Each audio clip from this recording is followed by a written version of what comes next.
Hello, and welcome to the Sunday meditation at the Light Institute of Galisteo and the Sanctuary of Light. For those of you who are joining us for the first time, we divide this meditation into 3 parts. In the first part, so importantly for all of us when we think about moving our consciousness within, is to connect with our higher selves. Your higher self is your own inner voice. It's the intuitive essence of your soul. So we ask our higher self to take form.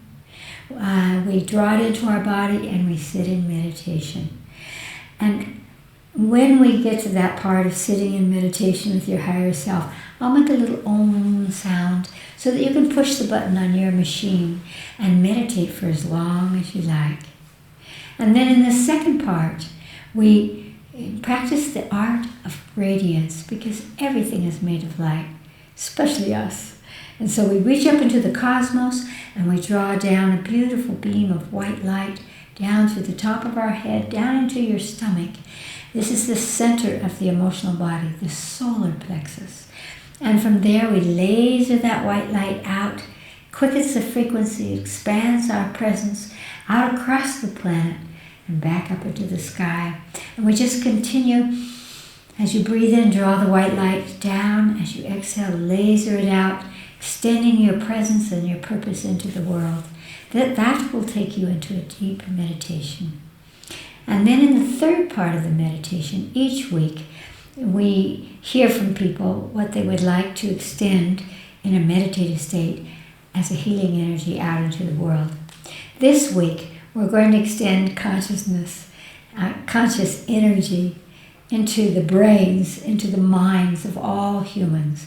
Because everywhere I'm hearing from people, I'm having trouble concentrating, I'm having trouble thinking, I can't remember. And so let us send a light that will balance the energies of the brain and the consciousness in the mind, so that we can feel that we have a heightened awareness, and that we can truly come to a point of illumination when we focus our attention, our mind, our consciousness upon anything at any moment.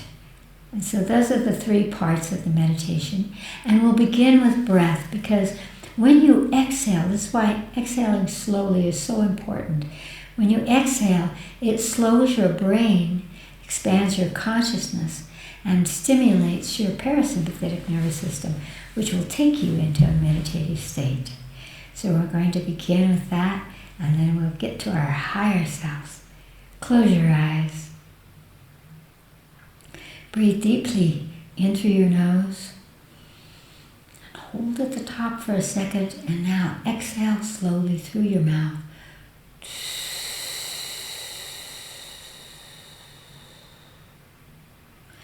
And once again, breathe in through your nose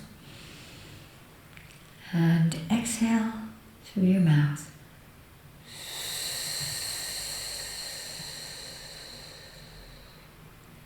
And relax your breath and ask your higher self, the intuitive essence of your soul, your own inner voice, to take form for you. It could be a light, a being, a tree, an animal, an equation. Just ask your higher self to take form for you at this moment. Each time you ever ask your higher self to take a form, it will take a different form, a form that will illuminate and shift the energies within you. So see what form comes at this moment.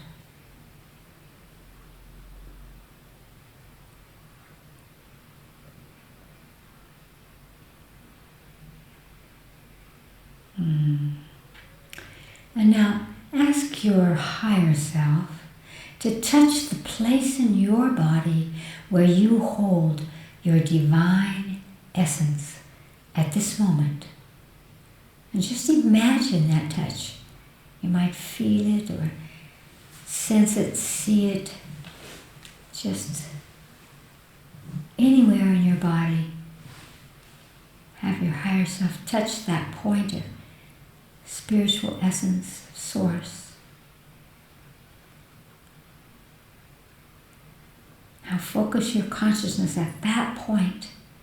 Begin to breathe in and out through that point of sacred consciousness and draw your higher self in through that point so that you are sitting with your higher self inside you. Feel that energy that is so perfect, that is cosmic. Om.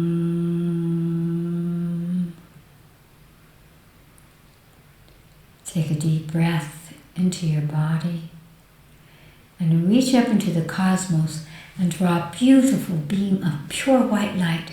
It's the fastest frequency down through the top of your head, down into your stomach, your solar plexus, and laser that white light out from you across the planet, back up into the cosmos. Breathe in, draw it down, exhale and extend it out. And just continue to do that as it quiets your mind and brings you deeply inside you as a being that draws the highest energy through you and gives it out into the world.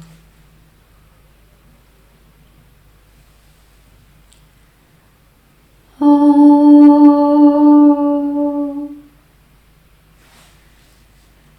Take a deep breath into your body and bring all of humanity into your mind's eye so that you can imagine that all of the billions of beings on this planet are within your scope right now. And ask each and all of the beings of humanity what frequency of light they need from you to nourish their brains, to clear their minds, to bring them a point of illumination where they can use the intelligence of consciousness to guide their lives. So ask the color that will do that, what they need from you. And now reach up into the cosmos as we did before and draw exactly that frequency of light down through the top of your head, down into your solar plexus, and laser that beautiful beam of white light out to humanity. And imagine that as humanity takes that in, that it comes in to the mind of the trillions of cells, to the brain itself, and that frequency of light clears and polishes and heals and opens the power of mind, of consciousness, of the brain itself, so that it can function on all of the many, many levels our brains actually are capable of functioning upon. Drawing that color down, lasering it out through your solar plexus to the brains of all humanity. And feel as it comes down that it's nourishing your brain as well. Clearing that link between the center of consciousness, your brain, and all of the trillions of cells, the mind of the cells.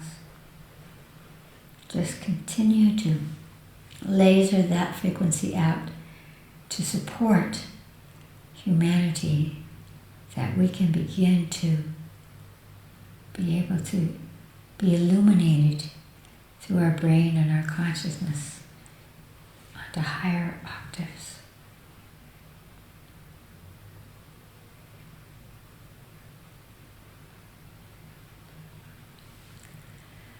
Om.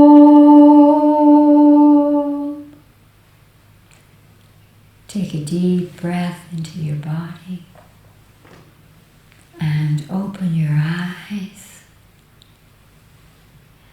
And as you open your eyes, just feel that difference in your brain, that illumination, that quietness, that wholeness that is your true self. We have another part of our meditation. It's called knowings. And each week from around the world, people send in questions that they would like us to focus upon in order to bring illumination or healing or expansion. And so we'll see what we've got for this week. Allison? The first question is from Zimbabwe. Zimbabwe. Does grief and sadness keep people from dying? I've been by my father's side for weeks, helping him as he transitioned because of cancer. I very much wanted him to be able to leave his body from the pain, but was overwhelmed with grief of him leaving. Then I received a message that I had been selected for a very good job. I was filled with joy. When I ran back to his room to tell him the happy news, he had passed. I wonder if I kept him here because of my sadness. It would be much comfort to me to hear your words about this. You know, you chose your father from a spiritual perspective. We all choose our parents. And so recognizing that, it's important for you to know that your sadness would never be the conversation between you and your father on these deep spiritual levels. What is true is that our parents never leave their children until their children are ready. So you didn't hold him in body because that is a choice of his soul. It's way beyond the emotions of sadness or anything else. But there are two aspects of that. Many times, and I hear this so often from people who are with their parents at those last moments, that they go to get a drink, that they go out for just a second, and that's the moment that the parent passes. Why is that? It's because they didn't really want you to see that moment. Sometimes that moment of passing isn't physically lovely to see. If you could see the spirit leaving, the soul leaving, you would see how fabulous it is. There's a burst of light when people pass from their bodies. But it's very, very common for people to wait until people move from the room and then they leave. It gives them that space, perhaps. But the second part of that could be that the moment that you heard that you had been honored with this new wonderful job, that is the moment that your father knew that you were ready. Again, they don't leave until you're ready. So having a new job was that place that would take you on beyond your sorrow that your father has left. Because true love and true knowing of your father is, again, as you said, not wishing him to suffer, and to know that when we leave our physical body, the soul goes on, the spirit goes on. And so there is this freeing and this release from suffering, from the individuation of embodiment, and back home to their true selves. And so it's a great moment. It's an initiation for your father. It's a graduation for you, because now you can take within you the highest and most wonderful attributes of your father, and you will psychogenetically inherit them.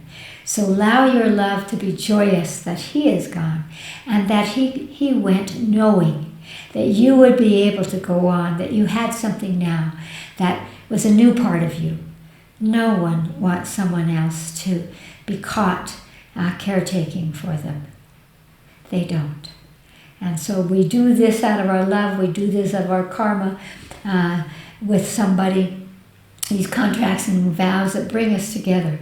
And at that moment of freeing, of releasing the body, each of us are encouraged and pushed by life and cosmic energies, divine source, to go on. And that's what he did. So don't be sad. Don't feel that your sorrow and wishing that he wouldn't leave is anything about why or how or when he left. It's not. And congratulations to you. What you want to do now is to use life. That's what my higher self always says. Use life. And to use life, it means to allow yourself joy, allow yourself imagination, creativity, the wonderment of being in body. Great love to you, Zimbabwe. The second question is from the Big Island of Hawaii in the U.S.A. Dear Chris, aloha from the Big Island. Can you explain what happens to the mind, body, etc. after doing your incarnational sessions? Ever since I did these several years ago, I've been creating quickly, spontaneously, and holographically. I've steadily been producing work in weeks that would have normally taken me months or even years to finish. I've kept thinking this would not last, but instead, it's getting stronger. Now I'm sure I've changed for good. What was it about these sessions that could change me so fundamentally? Oh, I love that. And it's so true. It's very important to realize that when we are able to pull away the veil and realize that we have many incarnations of the soul, and ones that came to you in those sessions were the ones that are supporting the changes in you now. Perhaps in other lifetimes you've been very creative, or you've been very free, or you've been very powerful, and those energies come up in sessions. Also, it could be that you cleared away, you released a lifetime in which you felt yourself to be powerless, or you were punishing yourself, or you were misusing your power. So all of that is released. What's beautiful about incarnational sessions is that they dissolve the linearity of time. We can heal the past by pushing away that veil and looking at this hologram of incarnations, of coming into form. And so what is really wonderful about this is that we tend to think of ourselves by our names, by what sex we are, by the family, by the culture. We define ourselves very linearly.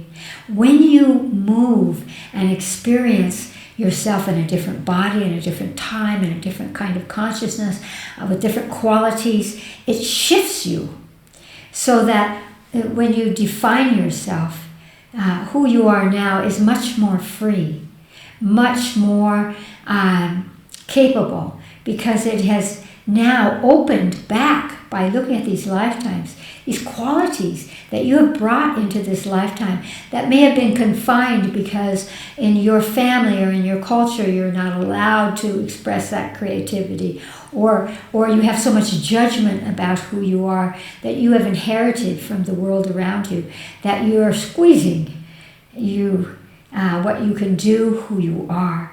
So the beauty of incarnational sessions is that we realize that we're so much more than this body that we have. This is just a coat we're wearing for this time. And it is carrying with it the energetics of other lifetimes. So what happened in those sessions was that those qualities came forward for you. And they did change your life. And that will keep going. And this is why at the Light Institute we work on ourselves every year, having new sessions with new themes that keep allowing us to have that expansion of sense of self.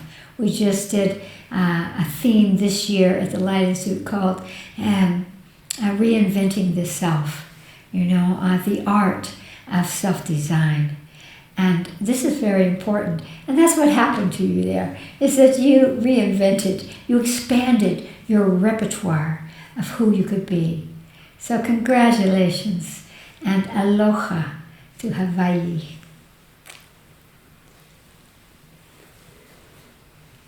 The last question is from Frankfurt, Germany.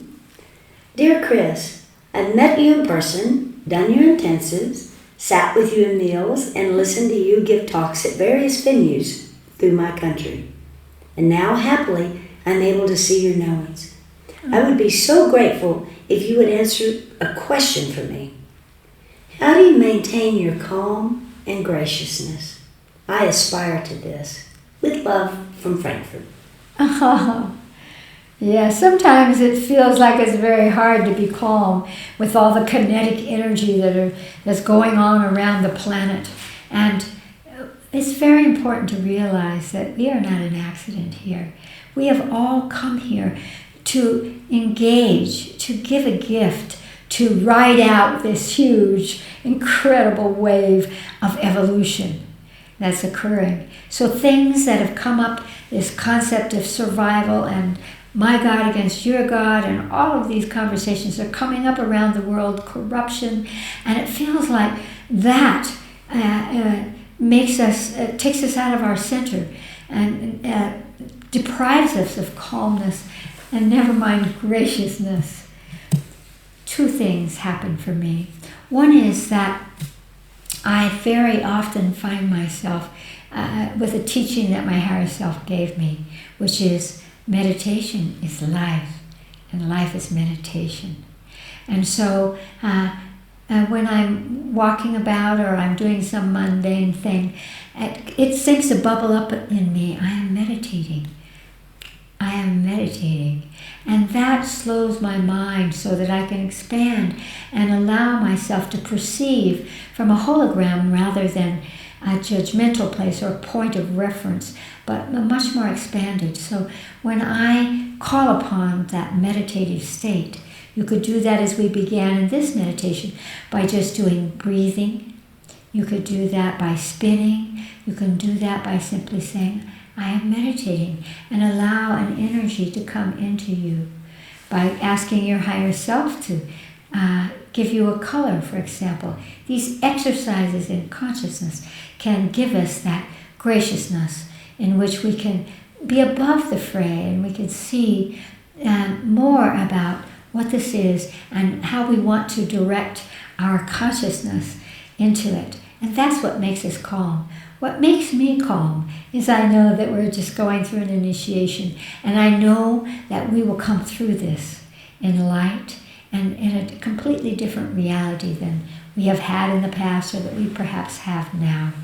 And so let's do a little quick exercise in consciousness so that you can feel this. Close your eyes, take a deep breath into your body, and exhale slowly. And now ask your body where it holds that capacity, that power to be calm in any situation, because it is through that calmness that we see our way through, or we are able to take into us the graciousness, the joy, the capacity to really use life. So ask your body, where is it holding that power of calm and graciousness? You might see a place in your body, or hear a place, or feel a place in your body. Just find that place, imagine it, anywhere in your body.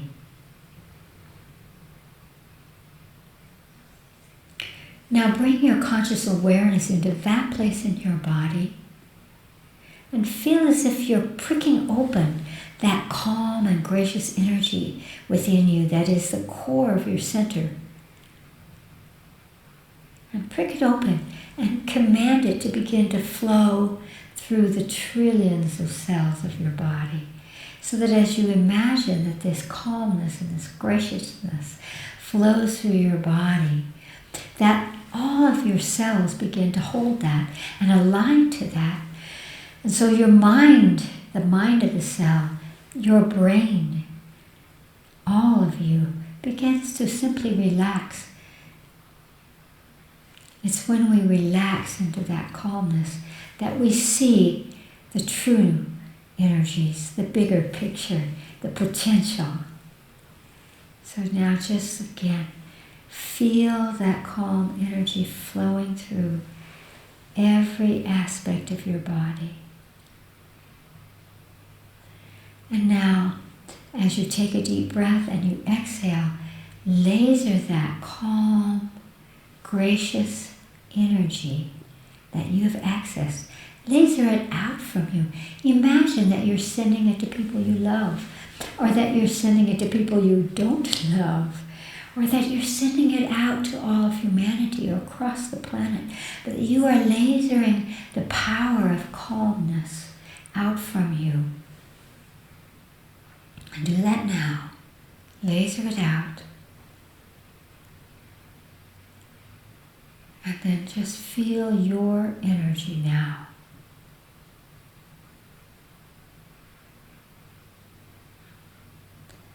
and take a deep breath and open your eyes. We actually have that power to be calm in the storm, to be gracious, because we know that there's more to the story and that we can always find our way through and at any moment bring to us joy and clarity and love. Until next time, Frankfurt.